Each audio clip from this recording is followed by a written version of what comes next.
मेरे सभी पढ़ाकू भाई बहनों का दिल से नमस्कार। इस वीडियो में हम बात करने वाले हैं बीए प्रोग्राम फर्स्ट ईयर के फर्स्ट सेमेस्टर के जितने भी स्टूडेंट्स हैं जिन्होंने हिस्ट्री 300 ली है, यानी कि भारत का इतिहास प्रारंभिक काल से 300। तो ये जो हिस्ट्री है आपकी, इसके अंदर से हम लोग आज बात करेंगे बहुत ही ज्यादा इंपॉर्टेंट लेसन के बारे में, जो कि आपके 20 नंबर दिलाने में आपको बहुत ज्यादा मदद करेगा। हर बार आपके 20 नंबर इसमें से आते ही आते हैं, यानी कि जो आपका क्वेश्चन है वो आपका इसमें से हर बार आपको देखने को मिलता ही है एग्जाम में। तो चलिए देख लेते हैं वो कौन सा आपका लेसन है जो कि बहुत ज्यादा इंपॉर्टेंट होने वाला है।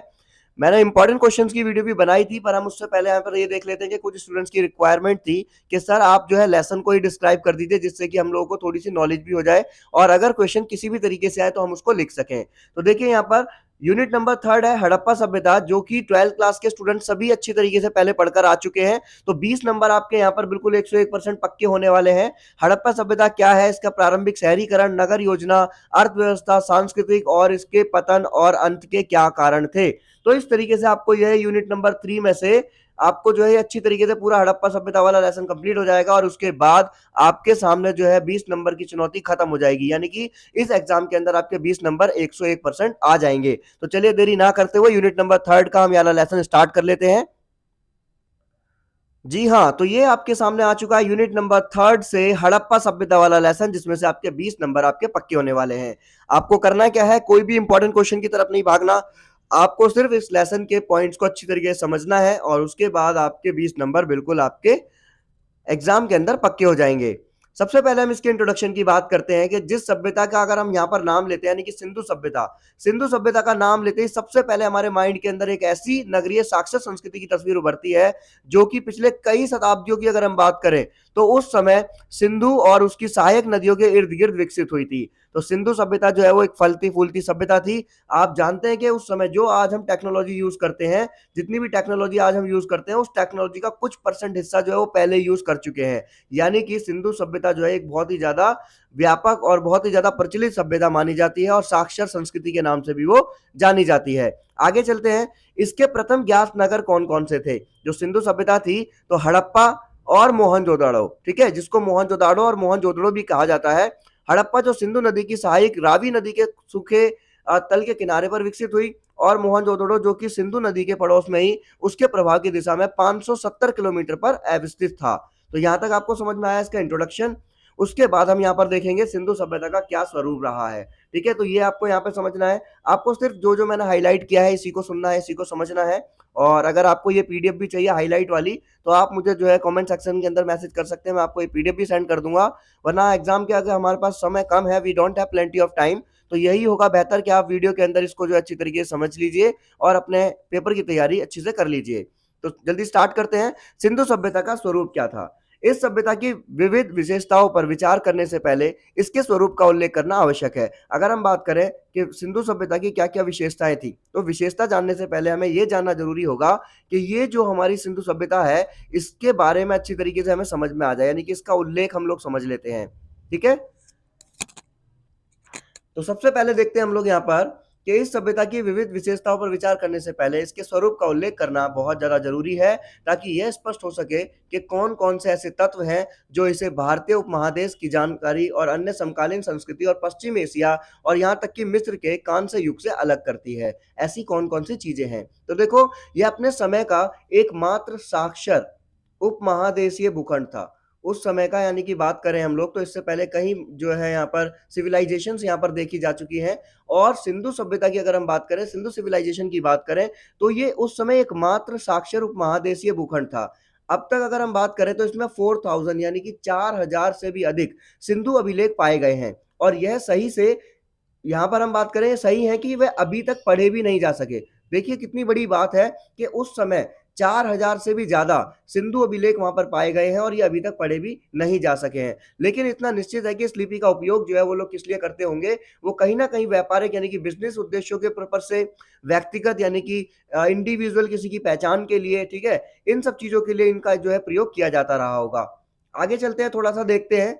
तो पूर्व में पूर्व में सिर्फ मोहनजोदड़ो और हड़प्पा ही विशाल सभ्यता संपन्न नगरों के रूप में ज्ञात थे, लेकिन आज हम ऐसे कई नगरों के बारे में जानते हैं। पहले क्या था, सबसे पहले अगर हम बात करें तो सिर्फ मोहनजोदड़ो और हड़प्पा जैसे ही विशाल जो है संपन्न नगरों के बारे में जो है जानकारी प्राप्त थी, परंतु धीरे धीरे जैसे ही चीजों के बारे में पता लगा, आगे जाकर जैसे चौलिस्तान और गंगवेरी वाला, कच्छ में धोलावीर और ऐसे ही हरियाणा में आई एम सॉरी हरियाणा में राखीगढ़ी से काफी दूर में फैले हुए हैं। यानी कि कहने का मतलब ये था कि जब पूर्व में बात हुई थी तो इन्हीं दोनों की बात हुई थी और उसके बाद में धीरे धीरे और भी चीजें सामने निकल कर आ गई थी। अब हम बात करते हैं इसके टॉपिक नंबर 3 की, मुख्य विशेषताएं। सिंधु सभ्यता है, इसकी मुख्य विशेषताएं क्या थी? तो देखिए, सिंधु सभ्यता जो है समकालीन कांस्य युगीन संस्कृतियों में जैसे मेसोपोटामिया की सुमेरी सभ्यता और पुराने मिस्र साम्राज्य से अनेक बातों से मेल खाने के बावजूद अपनी विशिष्ट पहचान रखती थी। तो देखो यहाँ पर आपको समझ में आ रहा है कि जो सिंधु सभ्यता की जो मुख्य पहचान है वो क्या है। ये जो समकालीन कांस्य युगीन संस्कृतियां थी, उसके अंदर मेसोपोटामिया की बात करें, सुमेरी की बात करें, इन सभ्यता और पुराने मिस्र साम्राज्य से अनेक बातों में मेल खाने के बावजूद भी इसकी अलग पहचान रहा करती थी। एक बात तो यह है कि 10 लाख वर्ग किलोमीटर से अधिक भूभाग में फैली यह सभ्यता अपने समय की सबसे बड़ी नगरीय संस्कृति वाली सभ्यता थी। तो आप ये भी बता सकते हैं कि एक बात सबसे जो इंपॉर्टेंट है वो क्या है कि 10 लाख वर्ग किलोमीटर से भी ज्यादा इसका भूभाग जो है फैला हुआ था और यह सभ्यता अपने समय की सबसे बड़ी नगरीय संस्कृति वाली सभ्यता के नाम से जानी जाती है। तो ये पहला पॉइंट इसका हो गया। दूसरा पॉइंट इसकी विशेषता में कि इसकी जो पहचान थी, अपने नागरिकों के लिए ऐसे नगर सुख सुविधाओं की प्रणाली जो उस समय के सभ्य जगत के अन्य हिस्सों में शायद ही पाई जाती थी। तो देखो, मैं अगर आपको बात बताने की कोशिश करूं कि आज जितने ज्यादा आर्किटेक्चर हैं वो क्या करते हैं, बहुत बढ़िया बढ़िया बिल्डिंग्स बनाते हैं, बहुत बढ़िया बढ़िया डिजाइन बनाते हैं ना, बहुत अच्छी अच्छी तरीके से जो है उन्होंने सोसाइटीज को जो है बना के तैयार करा है। तो उस समय इससे भी खतरनाक आर्किटेक्चर्स हुआ करते थे जिन्होंने पहले से ही नगर के अंदर रह रहे नागरिकों की सुख सुविधाओं की परख जो है बहुत पहले से थी। और इन सुविधाओं में उन्होंने बड़े बड़े स्नानागृह यानी कि जो स्विमिंग पूल होते हैं, ऐसे बड़े बड़े घर और काम के लायक सड़क गली, इनका नेटवर्क भी जो है यहाँ पर उन्होंने अच्छी तरीके से बनाया था, जो कि एक विलक्षण जलापूर्ति प्रणाली जैसी बातें शामिल है। विलक्षण का मतलब होता है यूनिक, बिल्कुल, है ना, यूनिक, बिल्कुल अलग, अद्भुत। तो यहाँ तक आपको समझ में आया इसका तीसरा पॉइंट।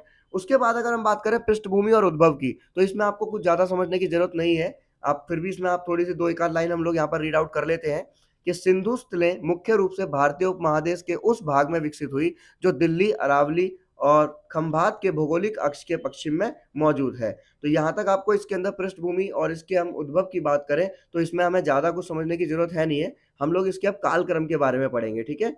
इसका जो हमारा नेक्स्ट पॉइंट होगा वो होगा कालक्रम। तो इसका कालक्रम देखते हैं कि मोहनजोदड़ो नगर का जो पतन है वो 2200 ईसा पूर्व वर्ष में आरंभ हुआ और 2100 वर्ष पूर्व यह नगर नष्ट हो गया। अब देखिए क्या हुआ कि जो 2200 वर्ष पूर्व जो है इसका आरंभ हुआ मोहनजोदड़ो का, और 2100 वर्ष पूर्व क्या हो गया, नगर धीरे धीरे नष्ट हो गया। फिर सभ्यता दूसरे क्षेत्रों में ईसा के लगभग 2000 वर्ष के बाद कुछ स्थलों पर ईसा के 18 वर्ष पूर्व तक में कायम रही। तो ये इसका कालक्रम था। उसके बाद अगर हम बात करें इसका भौगोलिक वितरण, तो इसका ज्योग्राफिकल अगर हम बात करें तो वो क्या है इसका, देखो, लरकाना की निम्न सिंधु घाटी में बारिश वाला मैदान जो कृषि की दृष्टि से क्या था, सिंध का संपन्नतम भाग माना जाता था और मोहनजोदड़ो का उस समय वर्चस्व था। मोहनजोदड़ो का वर्चस्व, वर्चस्व का मतलब क्या होता है, दबदबा किसी भी चीज का, है ना। लरकाना मछार जैसे झील के गर्त के लिए भी विख्यात हुआ था। क्यों? क्योंकि वहां पर मछली मारने वालों की बस्तियां वहां पर मौजूद थी। अब थोड़ा आगे चलते हैं, जरा हम इसको और देख लेते हैं। तो उसके बाद में हमारे पास में जो मेन टॉपिक आएगा वो आएगा इसका आदिवासीय पद्धति कैसी थी। देखो, आदिवासी पद्धति की बात करें यहाँ पर तो नगरीय और ग्राम्य स्थलों के साथ साथ यहाँ की आदिवासीय पद्धति जो है बहुपंक्ति बंद थी। आकार और कार्य में ये स्थल अलग अलग ढंग के थे। इनकी अगर हम बात करें, इनका आकार, इनके जो कार्य थे वो बिल्कुल अलग अलग ढंग के थे। यहाँ पर मोहनजोदड़ो, हड़प्पा, धोलावीर जैसे अति विशाल वाले जो है नगर यहाँ पर मौजूद थे और वे अपने आकार और अपने उत्खनित अवशेषों के स्वरूप के कारण विलक्षण जान पड़ते हैं। विलक्षण वही मैंने आपको बताया, यूनिक, बिल्कुल अलग पहचान बनाते हैं। हरियाणा के हिसार जिले में राखीगढ़ी हड़प्पा सभ्यता का सबसे बड़ा शहर है और जो 550 हेक्टेयर क्षेत्र में फैला हुआ है। ये आपके मेन पॉइंट्स हैं, ये आपको याद रखने हैं थोड़े थोड़े से, ठीक है। और इसकी सामग्री जो है हड़प्पा के लोगों के डीएनए पर आधारित एक सामान्य विश्लेषण प्रदान करती है। धोलावीर की नगर योजना अधिक जटिल थी। धोलावीर जो है उसकी जो नगर योजना थी वो बहुत ज़्यादा जटिल थी, कॉम्प्लिकेटेड थी और अपनी पूर्ण विकसित अवस्था में यह 3 हिस्सों के अंदर पहला किला, निष्क्रिय कस्बा और निचला नगर, ये तीनों के अंदर जो है अलग-अलग बटी हुई थी। तो यहाँ तक आपको समझ में आया। इसके बाद में हमारा जो नेक्स्ट टॉपिक है वो हम देखते हैं, उससे पहले 2 लाइनें और देख लेते हैं यहाँ पर कि मोहनजोदड़ो आकार में लोथल से 25 गुना बड़ा था। कितना? 25 गुना बड़ा, 25 इंटू देखो। अब लेकिन लोथल में भी 2 पृथक क्षेत्र थे, पक्की हुई ईंटों के घर और नियमित रूप से पंक्तिबद्ध सड़कें और नालियाँ मिली हैं। वहाँ पर जो है पक्की ईंटों के घर मिले हैं और नियमित रूप से जो पंक्तिबद्ध सड़कें हैं, नालियाँ हैं, उनको भी वहाँ पर अवशेष वहाँ पर प्राप्त हुए हैं। इसकी छोटी सड़कें और गलियाँ सिंधु के संदर्भ में बेमिसाल हैं, यानी कि बहुत ज़्यादा बेमिसाल हैं, मशहूर हैं। अब बात आती है कि भई जो हड़प्पा सभ्यता के लोग थे, उनकी जीवन पद्धति कैसी थी? जीवन निर्वाह कैसा था? क्या खाते थे, क्या करते थे, कैसे रहते थे, है ना? तो ये सब मैं आपको बताऊँ कि भई उस समय उनका जो जीवन था ना बिल्कुल भाई मौज में था। यानी कि बिल्कुल मज़े आते थे उनकी लाइफ़ में, क्यों आते थे मज़े? क्योंकि जो चीज़ आज हम अगर हम बात करें वर्तमान समय की, उन लोगों के पास में सब कुछ हुआ करता था सिर्फ़ टेक्नोलॉजी के। अगर टेक्नोलॉजी को हटा दिया जाए तो उनका जीवन जो है बहुत ही ज़्यादा मस्त था। चोलिस्तान में सिंधु स्थलों और बनावली में पक्की मिट्टी से बने हल प्राप्त हुए और कालीबंगन की खुदाई से हल द्वारा जोते गए खेत का भी पता चलता है। अब धीरे-धीरे अगर हम यहाँ पर देखते हैं कि भाई वो जो है जो वहाँ पर जो भूमि मिली है, कृषि भूमि मिली है, वो एक-दूसरे को समकोण पर काटते हैं। इससे क्या पता चलता है कि जो 2 हिस्से में जिससे ग्रिड का प्रतिमान बनता है और ये पता चलता है कि वहाँ पर एक ही खेत में वो 2 फसल उगाते थे। एक ही खेत में कितनी फसल उगाते थे? 2 फसलों को वो उगाया करते थे। तो जीवन निर्वाह पद्धति मतलब खेती-बाड़ी वो करते थे। अन्य साक्ष्य अगर हम देखें तो मिश्रित फसल का संकेत मिलता है यहाँ पर कि भाई वहाँ पर जो है अलग-अलग प्रकार की फसलें एक साथ में दिखी हैं वहाँ पर, कि सिर्फ़ ऐसा नहीं है कि वहाँ पर एक अनाज दिखा, बल्कि बहुत सारे जैसे गेहूँ हो गया, जौ हो गया, इनका भी मिश्रण मिला है और मौसमी खपतवार जितनी फसलें हो गई वो भी इन्होंने उगाई हैं। तो सिंधु क्षेत्र में सिर्फ़ गेहूँ और जौ ही अनाज के घटक माने जाते थे, जबकि गुजरात में चावल आई एम सॉरी, ज्वार, बाजरा ये भी सब महत्वपूर्ण माने गए हैं और कई अन्य किस्मों की उपजाई जाने वाली फसलों का भी पता चला है, जिसमें मटर मिली है, मसूर मिला, छोटा मटर, तिल, ये सब चीज़ें इसके अंदर शामिल हैं। तो इससे ये पता चलता है कि जो इनका जीवन निर्वाह पद्धति थी, वो भी बहुत ज़्यादा अलग हुआ करती थी। दूसरा पॉइंट अगर हम यहाँ पर बात करें तो सिंधु सभ्यता के लोगों का प्रिय आहार क्या होता था? मवेशियों का मांस, यानी कि वो लोग नॉन वेजिटेरियन थे, ठीक है? वो जो है नॉन-वेज खाया करते थे। उनकी अस्थियाँ और जो सभी स्थलों से भारी मात्रा में पाई गई है, जितने भी मवेशी हैं, मवेशियों के अंदर भैंस आ गई, ठीक है? गाय, भैंस, बकरी, भेड़ ये सब चीज़ें मवेशियों में आ जाते हैं। माँस प्रदान करने के अतिरिक्त मवेशी और भैंसों ने कृषि कार्यों में सहायता दी होगी, कि जितने भी जो कृषि कार्य के अंदर मवेशियाँ रहे हैं, उन लोगों की इसमें सहायता ली गई होगी और भारवाहक का मतलब जैसे लोड होती है ना बहुत बड़ी एक जो जैसे ठेला-सा हो गया, उसको लोड कराने के बाद में आगे जो है एक एनिमल को बाँध दिया जाता है कि वो उसको खींचेगा। तो भारवाहक के रूप में भी उनसे काम लिए लिए गए होंगे। मटन देखो भेड़-बकरों का मांस भी लोकप्रिय था और भेड़-बकरों की अस्थियाँ लगभग सारे सिंधु स्थलों पर पाई गई हैं, ठीक है? पशुओं का आखेट भी कोई नगण्य कार्य नहीं था, जंगली पशुओं की अस्थियाँ वहाँ पर, पालतू मवेशियों की अस्थियाँ, ये सब चीज़ें वहाँ पर प्राप्त हुई है। तो इससे पता चलता है कि उनका जो जीवन था मतलब जो उनका अगर हम बात करें उनके जीवन निर्वाह की पद्धति के बारे में, तो हमें पता चलता है खेती-बाड़ी भी उन्होंने की है और उन्होंने जो है क्या कहते हैं माँसों का भी जो है सेवन किया है, शिकार भी किया है। आगे अगर हम चलते हैं तो यहाँ पर आता है शिल्पगत उत्पादन। शिल्पगत उत्पादन क्या है? तो देखो यहाँ पर पहले से ऑलरेडी यहाँ पर मैंने आपको यहाँ पर आपको दिख रहा होगा कि हमने यहाँ पे कुछ लिखा हुआ है, जिससे कि आपको समझ में आ जाएगा। शिल्पात्मक उत्पादन का मतलब क्या होता है? जिसे कला या शिल्प की दृष्टि से बनाया गया कुछ भी हो सकता है। जैसे अगर हम बात करें इसमें किसी भी शिल्प कला या फिर क्रिया के अंतर्गत आने वाले सामग्री का उत्पादन शामिल हो सकता है। अब जैसे हस्तशिल्प की बात करें, है ना? और पेंटिंग की बात करें और बहुत सारी चीज़ें हैं, ये सारी की सारी इसी के अंदर आती हैं, ठीक है? तो इसको हम हटा देते हैं, आगे हम चलते हैं, यहाँ तक आपको समझ में आ ही गया होगा। शिल्पगत उत्पादन में आप कौन-कौन सी चीज़ें देखो, सिंधु स्थलों में शिल्पगत उत्पादन की शानदार श्रेणी मिलती है। सीपी के शिल्पी सामान, अल्प मूल्य के रत्न और सेल-खड़ी के मनके, अलकृत मृणपात्र और उपकरणों के साथ-साथ घटिया और कीमती दोनों प्रकार की धातुओं के जेवर की नगरों में व्यापक माँग थी। तो कहने का मतलब ये है कि शिल्पगत उत्पादन वहाँ पर जो है भाई ज्वेलरी वगैरह भी जो है वहाँ पर मिलती थी और ये लोग उसका भी उत्पादन किया करते थे। सिंधु की शिल्प परंपराओं की एक बड़ी विशेषता क्या थी? कि वो किसी भी क्षेत्र विशेष तक सीमित नहीं थे। सीपी के समान गुजरात के नागवाड़ा और नागेश्वर में, सिंध के चहुंदड़ो और मोहनजोदड़ो में बनाए जाते थे। एक जगह पे नहीं, अलग-अलग जगह पर पूरा नेटवर्क था कि हर जगह पर बनते थे ये, ठीक है? इसी प्रकार धातु की शिल्प सामग्रियाँ गुजरात के लोथल, पंजाब यहाँ पर भी देखी गई हैं।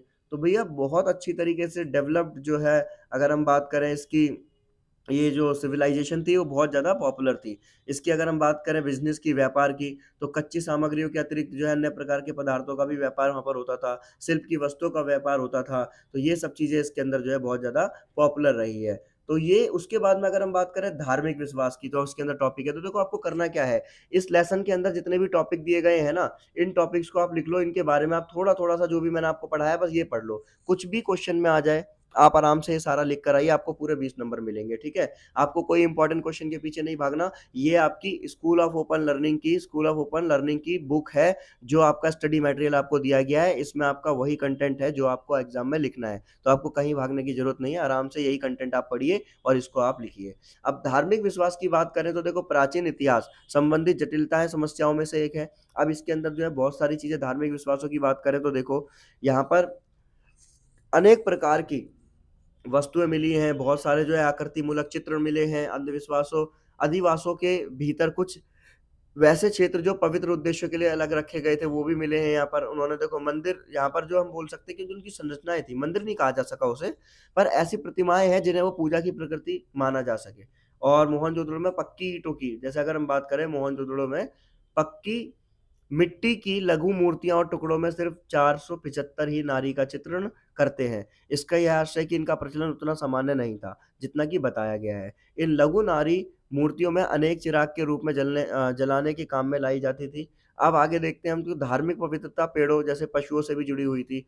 सिंधु की मोहरों पर अशंतय मानव अशंतय मतलब पशु वाली छापों की उपस्थिति और पीपल के पेड़ का एक विराजमान मानव हड़प्पा के धर्म में एक तरह से प्रकृति पूजा आधारित धर्म को संकेत देता है। तो कहने का मतलब ये है कि वो पेड़ पशुओं की भी पूजा किया करते थे, तो जिससे ये पता चलता है कि भाई वो कहीं न कहीं जो है इससे भी जुड़े हुए थे।